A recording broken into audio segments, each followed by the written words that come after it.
안녕하세요. 주식망고입니다. 혹시 최근에 비욘드 미트라는 회사를 들어보셨나요? 미국에 최근 상장한 IPO 종목 중에 하나인데 우버나 리프트보다 현지에서 굉장히 유명한 상황입니다.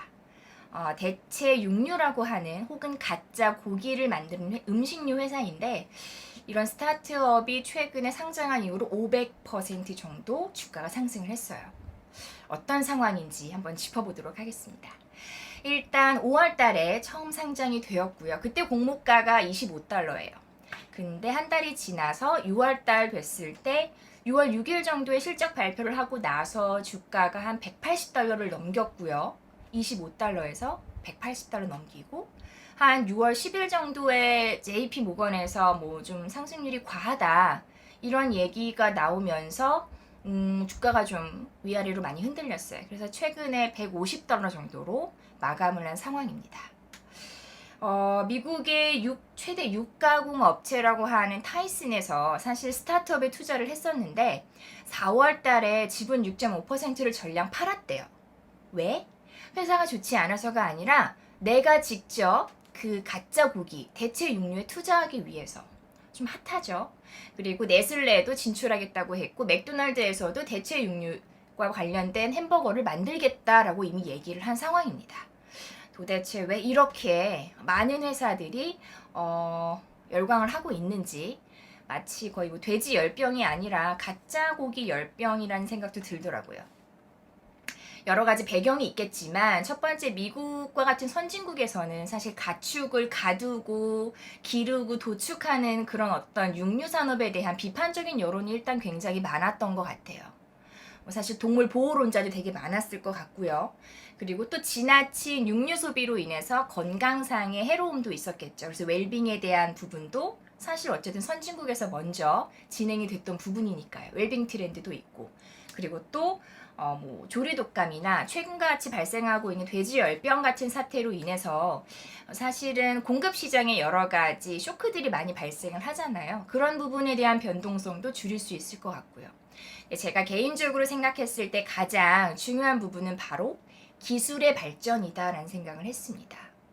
대체 육류라고 해서 여러 가지 좋은 의도가 있죠. 환경오염도 줄이고 동물도 보호하고 건강도 보호하고. 사실은 뭐 동물 보호론자나 심각한 채식주의자가 아니면 맛없으면 안 먹잖아요. 근데 맛이 있었던 것 같아요. 저도 이제 먹어보려고 하는데 그렇기 때문에 이런 반응이 나오지 않았나 생각이 들고 여러 가지 좋은 의도임에도 불구하고 빛을 보지 못했던 사례들이 있었는데 최근에 이렇게 식물성으로 만든 고기 제품이 인기를 끄는 이유는 맛이 있기 때문이다라는 생각이 들더라고요. 그리고 이렇게 대체 육류 시장이 크게 두 가지로 나뉜다고 합니다. 비욘드 미트 같은 식물 성분을 이용해서 고기의 맛과 질감을 내는 업체들도 있고요. 그리고 두 번째 기술은 바로 이제 동물 세포를 대량으로 배양해서 배양육이라고 하죠. 근데 사실 지금 현재 배양육은 개발을 하고 있는 단계고 실질적으로 제품 상용화까지는 되진 않았어요.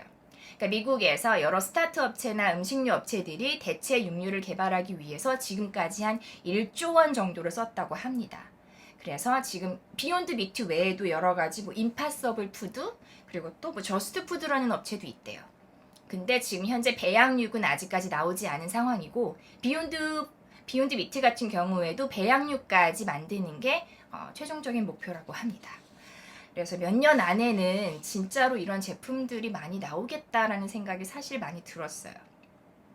음식료에서도 무슨 4차 산업이라고 해서 우리가 항상 막 클라우드, AI, 자율주행 막 이런 것만 생각을 했는데 여러 가지 기술의 발전은 전 섹터를 거쳐서 이루어지고 있구나라는 생각을 이번 기회에 좀 하게 되었습니다. 그럼 우리나라는 어떨까요? 사실 우리나라는 제가 알기로 아직까지 대체 육류를 직접적으로 개발한 업체는 없는 것 같고요.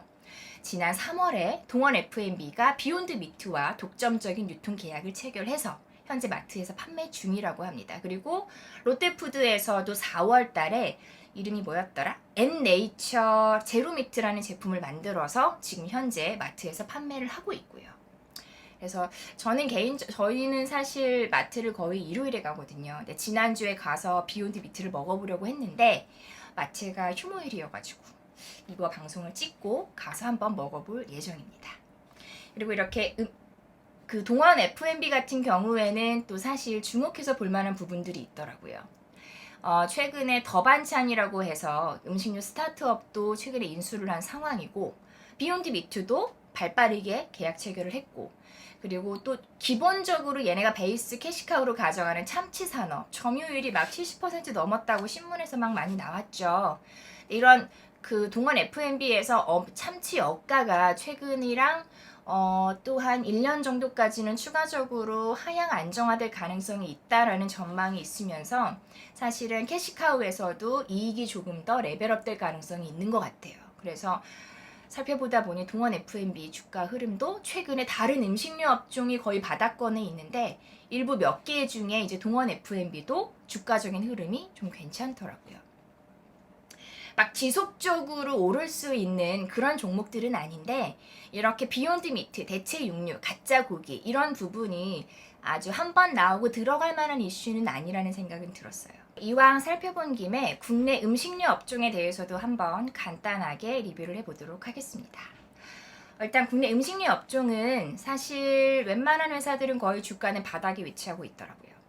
보수적이고 사실은 성장률이 제한된 부분으로 많이 보게 되죠. 연평균 성장률이 대략 1.5% 정도? 음식료 산업은 완전한 거의 내수시장 위주였고요. 내수시장이다 보니까 외양을 성장하는데 되게 제약이 많았어요. 우리가 이제 기업의 이익을 P 곱하기 Q, 가격 곱하기 수량으로 본다고 치면 수량적인 측면에서 갑자기 막 소비하는 인구가 늘어나진 않잖아요. 우리나라는 이미 뭐 GDP 3만 불 시대에 접어들어서 음식료 섹터 기준으로 본다면 완전 성숙기 시장이거든요. 그래서 이런 부분에서 수량에 대해서 사실은 좀 제한적인 게 있었는데 일부 업체들은 이제 수출을 통해서 돌파구를 찾기도 했죠. 예전에는 오리온, 그다음에 농심, 그리고 뭐 여러 가지 삼양식품 최근에 핫하고 뭐 메일유업, 그리고 가격과 관련된 측면에서는 사실 음식료 섹터에서 가장 주가에 예민한 게 바로 가격 인상 모멘텀이죠. 최근에 주류가 좀 그랬었고요. 가격이 인상되고 그게 소비자 가격에 전이가 되면서 마진율이 올라가는 이런 부분이 사실은 우리가 흔히 생각할 때 음식료 업종에서 가장 주요한 부분이었습니다. 그리고 이제 외부적으로 어떤 변수가 영향을 끼치냐라고 보면 한 3가지 정도로 보시면 될 것 같아요. 첫 번째는 곡물 가격. 우리나라 대부분 다 수입해 오잖아요. 그래서 수입 곡물가 흐름이 중요하고, 두 번째는 수입하기 때문에 환율. 그리고 수출하는 회사들한테도 환율이 중요하고요. 그리고 세 번째는 유가. 여러 가지 공장 돌리고 포장재 만들고 다 유가 기반이기 때문에 유가도 음식유업에는 굉장히 중요한 가격에 미치는 중요한 영향이 있습니다. 따라서 그래서 이런 3가지 부분 정도가 이제 대외적인 요인으로 보시면 될 것 같아요. 국내 음식료 산업의 최근 트렌드는 여러 가지 좀 이제 일주일 동안 살펴보니까 간편식의 성장, 이런 부분으로 압축을 해볼 수 있을 것 같아요. 1인 가구가 늘어나면서 간편식이 많이 성장을 했고, 또 간편식이 많이 좋아지면서 1인 가구가 더 크게 늘어나기도 하고 서로 약간 주고받는 영향이 있지 않았나, 그런 생각을 많이 했고요. 이렇게 1인 가구의 성장으로 인해서 사실은 몇 해 전부터 우리가 나 혼자 산다도 많이 인기지만 편의점이 좀 인기가 많았었죠. 편의점 이후에 지금은 이제 HMR 식품이라고 하는 간편 조리식품에 대한 인기가 좀 많아지고 있고요. 여러 가지 음식료 업체들도 이 부분에 적극적으로 진출하고 스타트업도 굉장히 많이 늘어난 상황이에요. 네, 이제 저번에 제가 아까 이제 비욘드 미트를 얘기 드리면서 기술의 발전이 중요하다라는 얘기를 드렸는데, 우리나라도 이렇게 간편식이 성장하게 된 배경이 조세하게 되다 보니까 냉동과 관련된 기술의 발전이 있었더라고요. 이제 그 40도 급속 동결 기술, 이런 기술이 있었기 때문에 현재와 같은 간편식이 많이 성장할 수 있었던 것 같은데, 어떤 내용이냐면 일단 급속으로 한꺼번에 빠른 시간 안에 확 동결이 이루어져야 그런 부분에 있어서 우리가 수분이 결합하지 않는다고 하고요. 수분이 결합하지 않아야 얼음덩어리가 생기지 않는다고 해요. 얼음덩어리가 생기지 않아야 제품을 해동했을 때 맛이나 조직이나 식감을 유지할 수 있는 거고요. 그러니까 예를 들어서 이런 글을 보다 보니까 냉동식품 중에 냉동만두가 생각이 나더라고요. 어릴 때 냉동만두 같은 거 보면은 사실 좀 정크푸드라는 이미지도 있었거든요.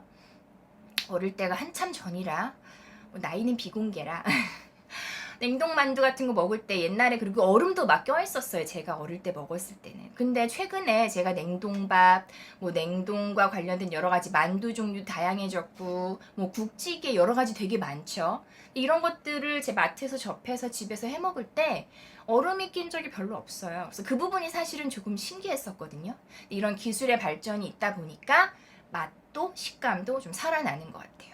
그리고 이제 햇반 같은 경우에는 이제 공기를 완벽하게 차단하는 기술이 발전하면서 방부제 없이 제품을 만들 수 있게 되면서 아주 큰 폭의 성장을 이루었었고요. 역시 음식료 산업에서도 기술이 되게 중요한 부분이구나 라는 거에 대해서 좀 많이 느꼈고, 그리고 음식료가 사실은 전통적으로 우리가 매대 전쟁이 많다라고 얘기를 많이 하잖아요. 그러니까 마트에서 직원분들이 앞에서 막 조리해주고 막 그러면 그 지나가다가 시식 한두 번 하면서 좀 많이 사게 되거든요. 근데 이런 매대 전쟁이 되게 치열했어요. 마트가 제한된 공간이다 보니까 우리 쪽 제품을 막 더 홍보하고 싶고 자리도 중요한데 차지하고 싶고 막 이렇게 직원들 파견해서 하고 싶고, 근데 이런 부분이 사실은 다 비용이거든요. 음식료 레포트 막 맨날 보다 보면 가장 흔하게 나오죠. 막 매출은 조금 기대보다 늘었으나 영업에서 뭐 비용이 조금 더 많이 들어서 예상외로 영업이익은 미치지 못했다. 다 이런 어떤 판촉과 관련된 내용이 많거든요. 근데 최근에 SNS나 여러 가지 온라인몰을 직접적으로 운영하고 입소문을 타고 하면서 식품이라는 카테고리도 좀 뒤늦게 온라인 채널에 많이 들어가고 있잖아요. 물론 이제 식품 같은 경우에는 온라인 채널화 되었을 때 비용 문제가 비식품보다 더 많기는 해요.